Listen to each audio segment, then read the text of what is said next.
Hello दोस्तों, मेरा नाम है करण राजपूत और आज का हमारा टॉपिक है लोकतांत्रिक नुकसान के बारे में। तो चलिए फिलहाल इस टॉपिक को स्टार्ट करते हैं बिना किसी देरी के। और दोस्तों, अगर आप हमारे चैनल पर नए हैं तो प्लीज़ हमारे चैनल को सब्सक्राइब करेगा। हम इसी तरह की एजुकेशन वीडियो लाते रहते हैं। तो चलिए टॉपिक को करते हैं स्टार्ट। तो सबसे पहले बात करेंगे हम यहाँ पे लोकतांत्रिक के नुकसान के बारे में। तो पहला जो हमारा पॉइंट है वो है नीति में देरी। जी हाँ, तो लोकतांत्रिक में सबसे जो प्रॉब्लम होता है वो ये है कि स्लो डिसीजन मेकिंग, यानी कि सभी की राय देने को मौका मिलता है और इसीलिए फैसलों में धीमा होता है। यानी कि कुल मिला के जितनी भी पार्टीज़ के विपक्ष पक्ष और लोगों की राय भी होती है इसके अंदर, और राज्यसभा लोकसभा में डिस्कशन होता है, तब जाके जब वहाँ से वो पास हो पाता है तब जाके कोई डिसीजन या नीति बनाई जाती है। तो उसमें एक लंबा समय लगता है और फैसलों में काफ़ी देरी होती है, जो कि सबसे बड़ा नेगेटिव पॉइंट है।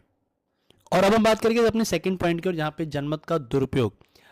तो देखिए, राजनीतिक पार्टी या दलों द्वारा जनता को गुमराह करना आसान हो जाता है। तो मतलब यानी कि पॉलिटिकल पार्टी कहीं ना कहीं पब्लिक ओपिनियन का मिसयूज़ करती है।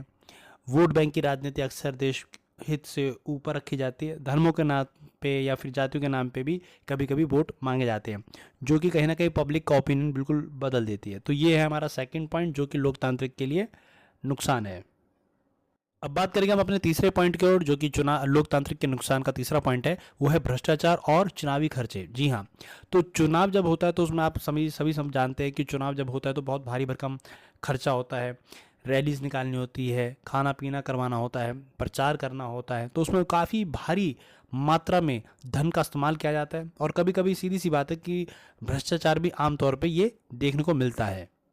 तो अब हम बात करेंगे यहाँ पे चौथे पॉइंट की, जो कि लोकतांत्रिक के नुकसान का। तो चौथा पॉइंट है लोकतांत्रिक में अस्थिरता। जी हाँ, लगातार सरकार बदलना या विरोध के कारण राजनीतिक अस्थिरता हो सकती है। अस्थिरता का मतलब ये होता है जहाँ पे कि पॉलिटिकल पार्टी, जैसे हम जानते हैं कि लोकतंत्र में 5-5 साल बाद सरकार बदलती है और कोई भी सरकार आती है वो अपनी नीति या जो भी उसके प्रोग्राम्स होते हैं उसको इम्प्लीमेंट करती है। अब मान लीजिए वही सरकार अब हट जाती है, दूसरी सरकार आती है, तो फिर वो अपनी नीति अलग लगाती है। तो लगातार सरकार बदलने के कारण कहीं ना कहीं पॉलिटिकल अस्थिरता बनी रहती है, जो कि हमारा चौथा पॉइंट है लोकतंत्र के नुकसान के।